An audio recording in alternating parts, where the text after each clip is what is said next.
আপনি নার্সারি থেকে প্রাইমারি, তার থেকে হাই স্কুল, তার থেকে মহাবিদ্যালয় অর্থাৎ কলেজ, তার থেকে বিশ্ববিদ্যালয় অর্থাৎ আপনি ইউনিভার্সিটিতে চলে যান, কোন জায়গায় দেখান বোনের হক, মায়ের হক, স্ত্রীর হক, তাদের কি রাইট আছে, আপনি কোথাও খুঁজে পাবেন না। এটা অন্য কোনো জায়গায় পাবেন না। এগুলো পাবেন মুহাম্মদ রাসূলুল্লাহর মাদ্রাসায়। যে মাদ্রাসাগুলো চলছে, যাকে মূল্যায়ন আমরা করি না, আমরা বলি কি এই মাদ্রাসাগুলোতে হয় কি, এই মাদ্রাসাগুলো আমাদের জন্য সমাজে দিচ্ছে কি। মুসলমান যারা হাজী সাহেব আছেন এখানে, মদিনা শরীফে যারা গেছেন, মক্কা শরীফে যাওয়ার পরে মদিনাতে সবাই যান, ওখানে যাওয়ার পরে আল্লাহর হাবিবের রওজায়ে আকদাসে যখন আপনি সালাম পেশ করবেন, ওখানে সালাম পেশ করলে ডাইরেক্ট আল্লাহ রাসূল সালামের উত্তর দেন, জেনে বলেন সুবহানাল্লাহ।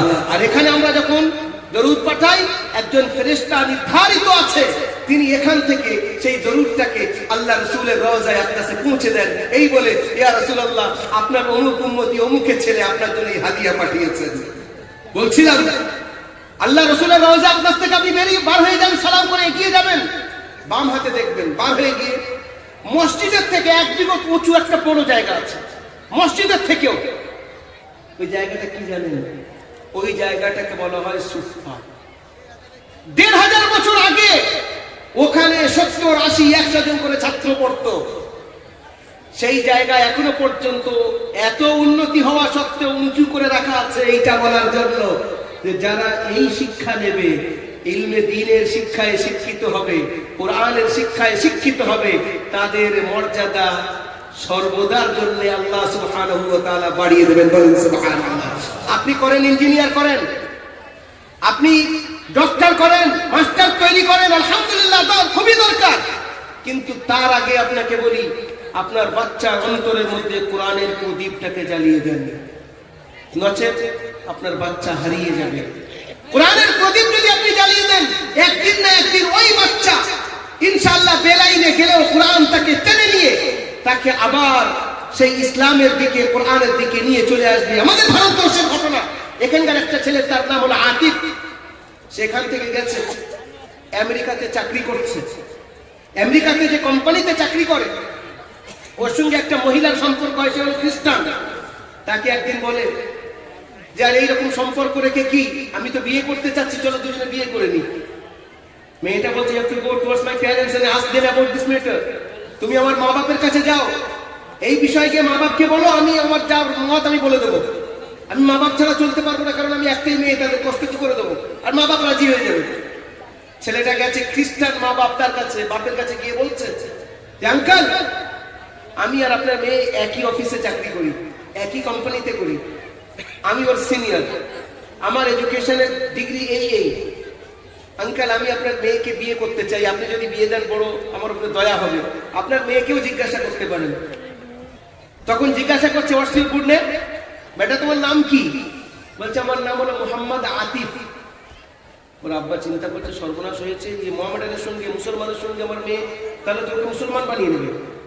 তাহলে এমন শর্ত লাগানো যাক যাতে সাপও মরে লাঠিও না ভাঙে।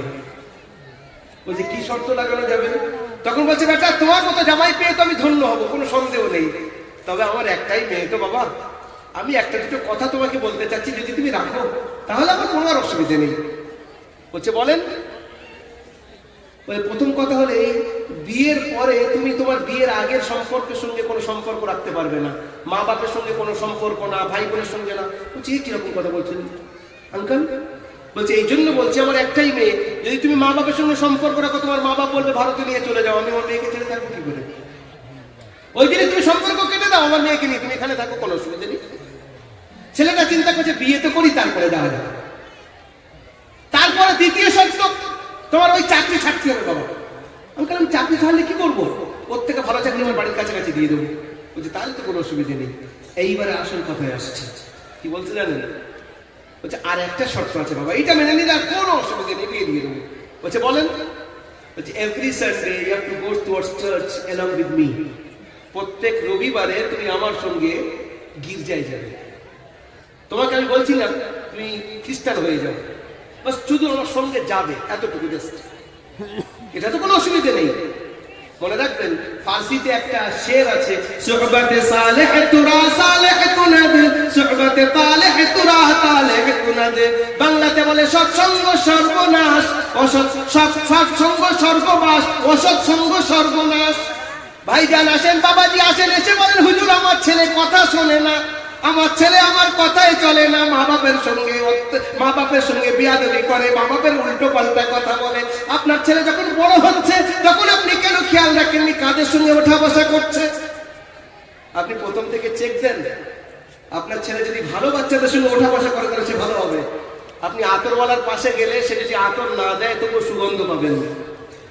আর কামারের পাশে গেলে যে আগুন নিয়ে ওই দড়ি টানছে, দেখেছেন তো কি বলে ওটাকে, বেশ ওই টানলে ওই আগুন যদি আপনার গায়ে না আসে অন্তত ওখান থেকে দুর্গন্ধ আপনার কাছে আসবে। তা আপনি বাচ্চা মানুষ করতে চাচ্ছেন, নিজেকেও মানুষ করতে চাচ্ছেন।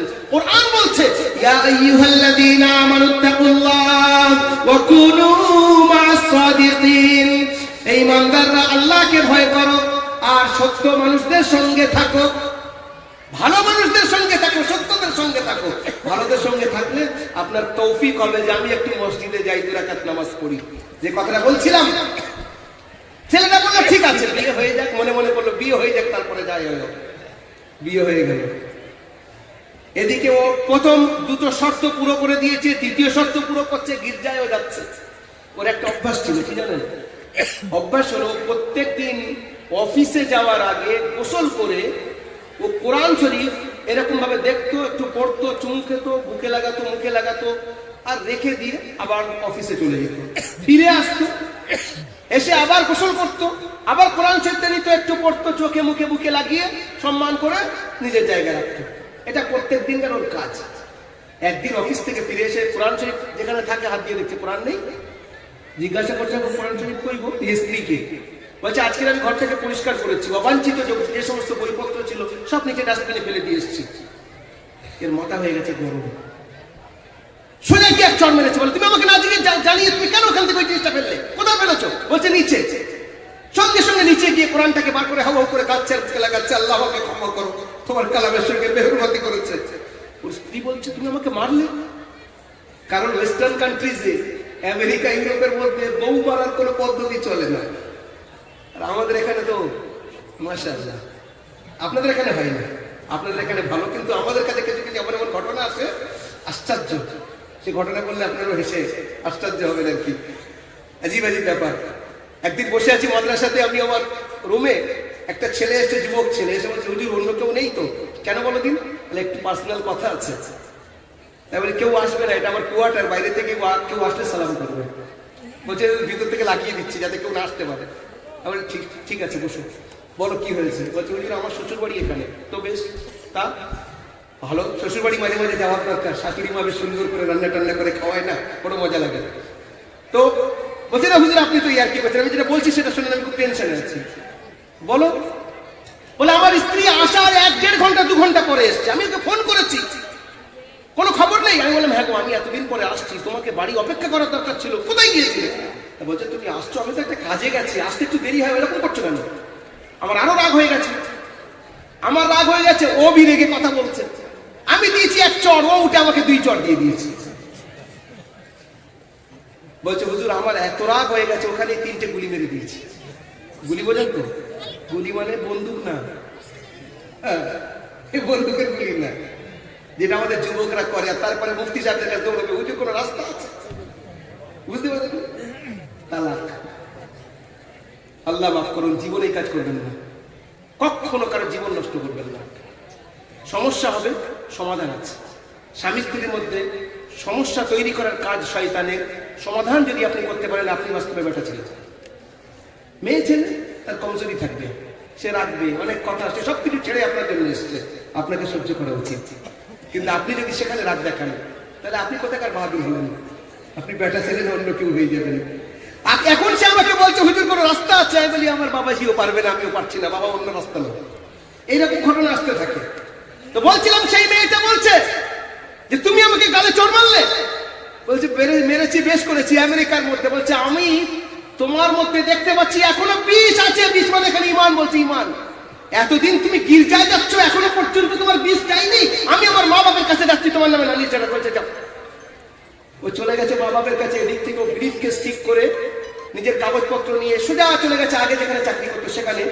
তাহাজ্জুদের সময় পৌঁছেছে, ইমাম সাহেব তাহাজ্জুদের ওযু করছিলেন, আতিফ সেখানে পৌঁছেছে। ইমাম সাহেব দেখে বলছে, mister Atif, where are you? We are looking for you very eagerly. কোথায় ছিলে এতদিন? আমরা খুঁজছিলাম তোমাকে। বলছে, হুজুর আমি তো জাহান্নামের কিনারায় চলে গিয়েছিলাম, আমি পড়ে যেতাম জাহান্নামের মধ্যে। নিজের বুক পকেট থেকে আল্লাহর কালাম বার করে দেখিয়ে বলছে, হুজুর আল্লাহর কালাম আমার হাত ধরে ধরে জাহান্নাম থেকে পার করে আল্লাহর ঘরে এনে দাঁড় করিয়ে দিয়েছে। চিন্তা করতে পারেন, আপনি আপনার বাচ্চাকে যে শিক্ষায় শিক্ষিত করেন, আপত্তি নেই, হওয়ার দরকার, জেনারেল এডুকেশনের দরকার। তার আগে প্রত্যেকটা বাচ্চা তাকে বিশুদ্ধ কোরআনের শিক্ষা দেন। বিশুদ্ধ কোরআন প্রত্যেকটা বাচ্চা এবং বাচ্চি। আমাদের এখানে পদ্ধতি কি? বিয়ের আগে মেয়েকে গিয়ে জিজ্ঞাসা করে শ্বশুর বাড়ির তরফ থেকে, শ্বশুর যান, আরো বড় মুরব্বীরা তারা গিয়ে বলছে, মা কবার কোরআন শরীফ খতম করেছো? জি 2 বার, জি 3 বার, জি 4 বার। বাবা ভালো বৌমা হবে আমার, কোরআন শরীফ জানে। ছেলেকে জীবনে জিজ্ঞাসা করবে না, বাবা কোরআন পড়তে পারো? ওই জীবনে জিজ্ঞাসা। আপনাদের এখানকার পদ্ধতি আমি জানি না, আমাদের এখানকার পদ্ধতি বলছি। ছেলে আঙ্গুটা ছাপলেও অসুবিধা নেই, মেয়ে এদিকে MBBS চাই, যাই হোক। আচ্ছা সে হোক। এইবারে বিয়ের পরে শ্বশুরের দায়িত্ব ছিল, স্বামীর দায়িত্ব ছিল, তুমি আমার জন্য সুন্দর চা করে দিচ্ছ, আমার বাড়িতে বরকতের জন্য প্রত্যেক দিন যখন পাক অবস্থায় তুমি থাকো, তুমি সুন্দর কোরআন পড়তে পারো, আমার বাড়িতে প্রত্যেক দিন সূরা ইয়াসিনটাকে তিলাওয়াত করো, ওয়াকিয়াটাকে করো, যাতে আমার বাড়িতে আল্লাহর বরকত আসে। আল্লাহর তরফ থেকে যে বাড়িতে কোরআনের তিলাওয়াত হয়, শয়তান পালায়, আল্লাহর তরফ থেকে অপার রহমত করুণা সেখানে বর্ষণ হয়। আপনি আপনার বাচ্চাকে কোরআনের শিক্ষা দেন। আমি একটা ঘটনা না বলে পারছি না। আজ আমাদের যুবকদেরকে যদি জিজ্ঞাসা করা হয় যে ভারতবর্ষকে স্বাধীন করেছে, এই স্বাধীনতার পিছনে অবদান কাদের? সবচেয়ে প্রথমে ইংরেজদের বিরুদ্ধে কোন ব্যক্তি উঠে দাঁড়িয়েছিলেন? আমাদের যুবকরা তখন নাম বলবে কার জানেন? প্রথম নামটাকে বলবেন মহাত্মা গান্ধী, বড় ব্যক্তিত্ব, ঠিক আছে। তবে মহাত্মা গান্ধী কিন্তু এই নিয়ে প্রথমে উনি আলোচনা করেননি। এবার আপনি জিজ্ঞেস করেন আর বাবা আর কে? বলে কেন? নেতাজি, সুভাষচন্দ্র বসু। বলে বাবা আর কেউ নেই? তো বলছে কেন? মৌলানা আবুল কালাম আজাদ।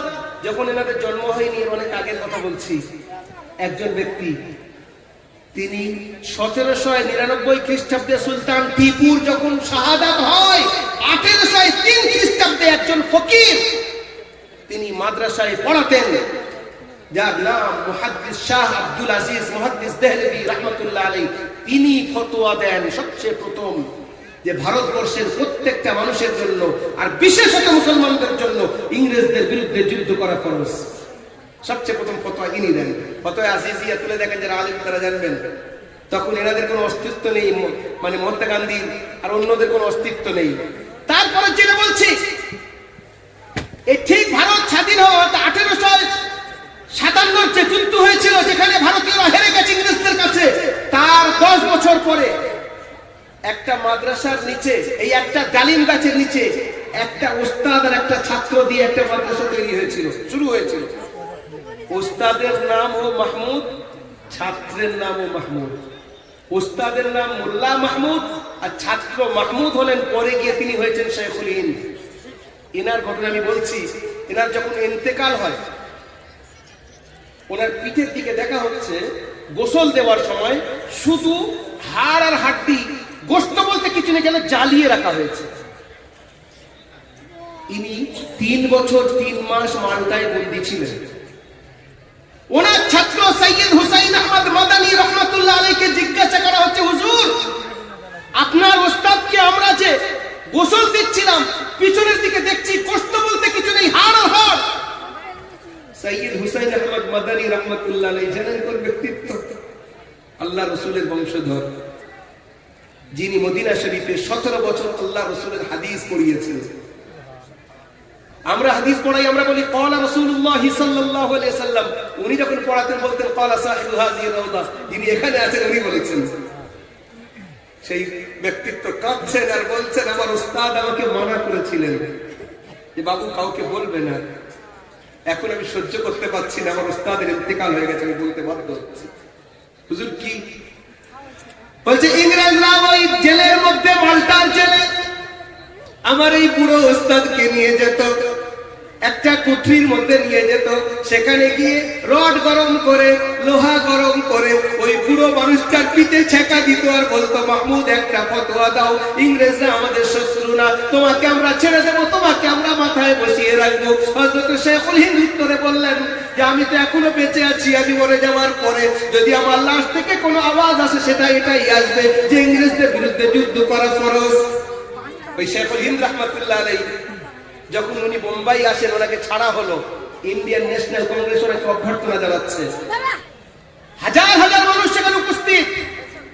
ওনার ছাত্রের নাম মাওলানা আশরাফ আলী থানভী, ওনারই ছাত্র হোসাইন আহমদ মাদানী, ওনারই ছাত্র শব্বির আহমদ উসমানী, ওনারই ছাত্র মাওলানা মোহাম্মদ ইলিয়াস, সব বুজুর্গরা ওনারই ছাত্র। এই পুরো মানুষটা, এই তাপস ব্যক্তি, এই আল্লাহর ওলি কি বলেন আজকে শোনা যাক। প্রথম কথা বললেন, দেখো বাবু, তোমরা এতদিন নিজের নিজের মতো যুদ্ধ করছিলে ইংরেজদের বিরুদ্ধে, এখন হিন্দু মুসলমান এক হও, ভারতকে স্বাধীন করো। ওনাকে জিজ্ঞাসা করা হলো, হুজুর আমাদের নেতৃত্ব কে দেবে, আপনার তো এই শরীরের অবস্থা। উত্তরে বলছেন, এই যে ছেলেটা বসে আছে যুবক, যে সাউথ আফ্রিকার ডারবানে যে ওকালতি করত, এর মধ্যে প্রতিভা আছে, একে সামনে রাখো। সেই যুবকের নাম হলো মোহনদাস করমচাঁদ গান্ধী, যার নাম হলো Mahatma Gandhi, father of nation. তিনি নিজে বলেছেন, I have found my destination from Mahmud Hasan Deobandi. আমি আমার উদ্দেশ্য, ব্লুপ্রিন্ট কিভাবে করতে হবে, হযরত শেখুল হিন্দের কাছ থেকে শিখেছি। আমি যেটা বলার উদ্দেশ্য, যেটা বলছিলাম, শেখুল হিন্দ বলছেন, হাজার হাজার ওলামা সেখানে উপস্থিত, বলছেন আমি 3 বছর 3 মাস আল্লাহর কাছে ইস্তেখারা করেছি, দোয়া করেছি, মালিক মুসলমানদের এই অধঃপতনের কারণ কি, আল্লাহ আমাকে বুঝিয়ে দাও, আমি যেন গিয়ে তোমার বান্দাদেরকে বলতে পারি। 3 বছর 3 মাস ইস্তেখারা করার পরে আল্লাহ তাকে বুঝিয়েছেন, তা যেটা বুঝে এসছে, আল্লাহ তার অন্তরে যেটা দিয়েছেন, এটাকে বলা হয় ইলহাম। মুসলমানদের অন্তরে আল্লাহ দেন। উনি বলছেন, দুটো জিনিস মুসলমানরা করুক, ইনশাআল্লাহ আবার উন্নতির উচ্চ শিখরে যাবে। প্রথম কি? প্রথম নম্বর হলো এদের মতবিরোধ দূর করুক, এক হোক। আর আমাদের এখানে একটা মসজিদ, ওখানে একটা মসজিদ, এদিকে যাচ্ছে তো ওদিকে যাচ্ছে। আপনারা আশ্চর্য হবেন, সাহাবায়ে কেরাম রাদিয়াল্লাহু আনহুম আজমাইনদের মতবিরোধ থাকতো, কিন্তু আপস সম্পর্ক এমন আজীব হতো, এত সুন্দর। হযরত আমিরে মুআবিয়া আর হযরত আলীর মধ্যে যুদ্ধ হচ্ছে, হযরত আবু হুরায়রা যুদ্ধ করছেন হযরত আলীর হয়ে, আর খাওয়ার সময় আমিরে মুআবিয়া দস্তরখানায় গিয়ে খানা খাচ্ছেন। জীবনে শুনেছেন এরকম ঘটনা? মনে করেন ইন্ডিয়া পাকিস্তানের যুদ্ধ হচ্ছে, ইন্ডিয়ার কোনো ফৌজি পাকিস্তানে গিয়ে খানা খেতে পারবে? তার 12টা বাজিয়ে দেবে না? বা ওখানকার কোনো ফৌজি যদি এখানে এসে খানা খায়, তাকে 12টা বাজাবে না? ধরতে পারলেই তো 12টা বাজিয়ে দেবে। কিন্তু এখানে আমিরে মুআবিয়া আর হযরত আলী দুজনের মধ্যে যুদ্ধ হচ্ছে, হযরত আবু হুরায়রা যুদ্ধ করছেন আলীর তরফ থেকে, আর খানা খাচ্ছেন কোথায় গিয়ে? হযরত মুআবিয়ার দস্তরখানে। হযরত মুআবিয়া বলছেন, ভাই আবু হুরায়রা, এটা ভালো হচ্ছে না, কিন্তু তুমি যুদ্ধ ওদিক থেকে করছো আর খানা আমার কাছে খাচ্ছ। বলছে, দেখো উনি হকের উপরে আছেন, আমি মনে করি খানাটা তোমার কাছে ভালো, তাই তোমার কাছে এসে খাচ্ছি।